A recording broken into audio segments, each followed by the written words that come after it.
Ampliar a participação da sociedade civil brasileira na fiscalização e no monitoramento da obra da hidrelétrica de Belo Monte, em Altamira, no Pará, inclusive com a presença de entidades representativas nos órgãos de planejamento do setor elétrico e na fiscalização das condicionantes para a implantação da usina. Essa é a principal reivindicação dentre as medidas aprovadas pelo Conselho Federal da Ordem dos Advogados do Brasil na cobrança de medidas para combater os impactos socioambientais decorrentes da obra. Além de cobrar o cumprimento de todas as exigências legais da obra, a OAB aprovou 4 medidas. Um relatório encaminhado ao governo federal pede, primeiro, a instalação de uma unidade da Defensoria Pública da União em Altamira, no Pará, com pelo menos 2 defensores. Segundo ponto, a implementação de um sistema independente para medir os impactos socioambientais na construção da usina. Terceiro, aumentar a participação da sociedade civil nas discussões sobre o setor elétrico. E, por último, acrescentar um integrante da OAB no grupo que acompanha a obra em Belo Monte. Eu trouxe para a nossa análise uma medida que é desenvolvida historicamente pelo Banco Mundial. Quando ele outorga financiamentos aos estados, à União e aos estados, o Banco Mundial adota um critério de exigir dos tomadores de financiamento que contrate uma empresa de auditoria independente. E essa empresa de auditoria independente, ela é previamente selecionada e o nome das empresas com credibilidade são submetidas ao Banco Mundial para ele analisar se são realmente empresas idôneas. Ele autorizando, eles contratam uma daquelas empresas. E essas empresas monitoram todos os investimentos que estão sendo feitos, inclusive o cumprimento das condicionantes ambientais. E quando o IBAMA faz o levantamento sobre os cumprimentos das condicionantes ambientais, esta empresa independente, seria uma empresa de auditoria, ela também fornece um parecer técnico deles também. Um parecer totalmente desvinculado de organismos governamentais.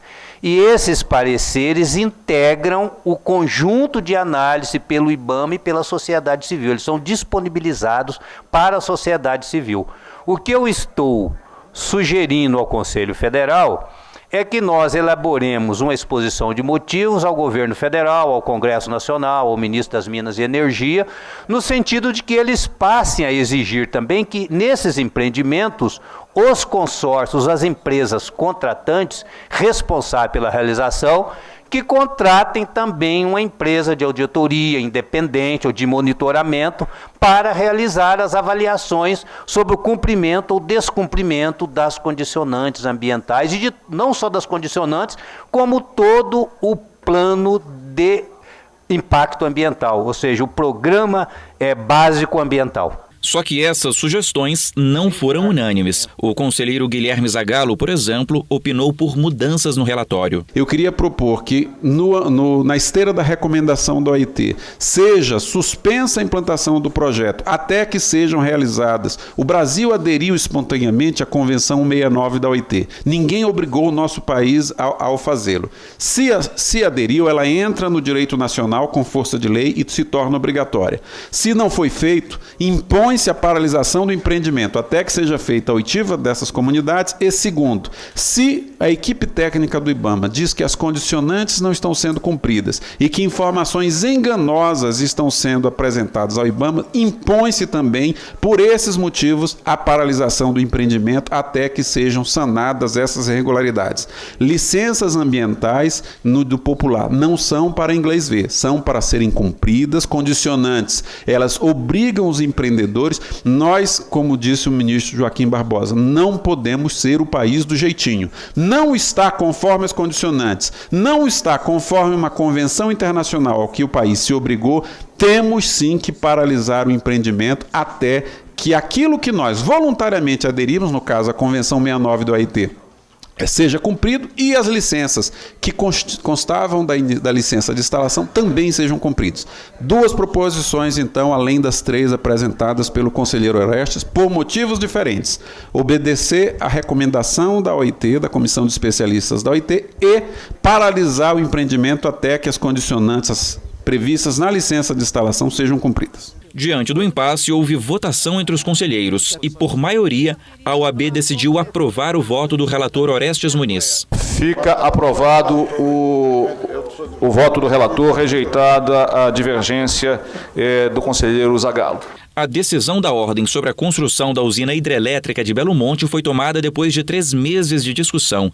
Em março, o Conselho Federal acatou a sugestão da conselheira Ângela Salles do Pará e resolveu promover uma audiência pública para aprofundar o debate. A demora de um posicionamento das instâncias que podem ainda impedir que continue esse reiterado descumprimento das decisões que, inclusive da ordem da Seccional do Pará, Vossa Excelência, a manifestação de fevereiro de 2010 é que a Seccional do Pará seria favorável desde que observadas as condicionantes. Isso. E aí eu volto a dizer, condicionantes essas que antecediam inclusive a licença do IBAMA e não foram cumpridas.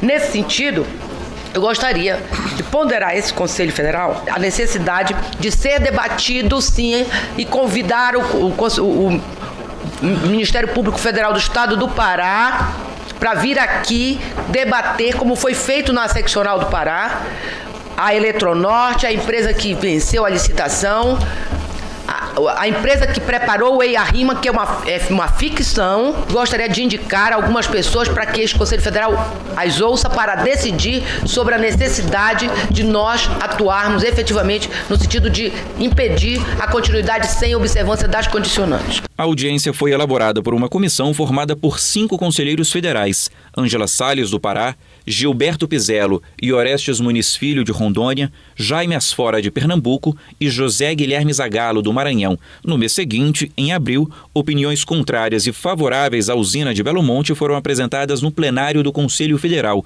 Houve representantes do IBAMA, do consórcio que constrói a hidrelétrica, do Senado, do Ministério Público Federal, da própria OAB e do movimento Xingu para Sempre. Foi a partir daí que a Ordem dos Advogados decidiu apoiar a obra desde que as regras sejam cumpridas e que as sugestões apresentadas sejam acatadas.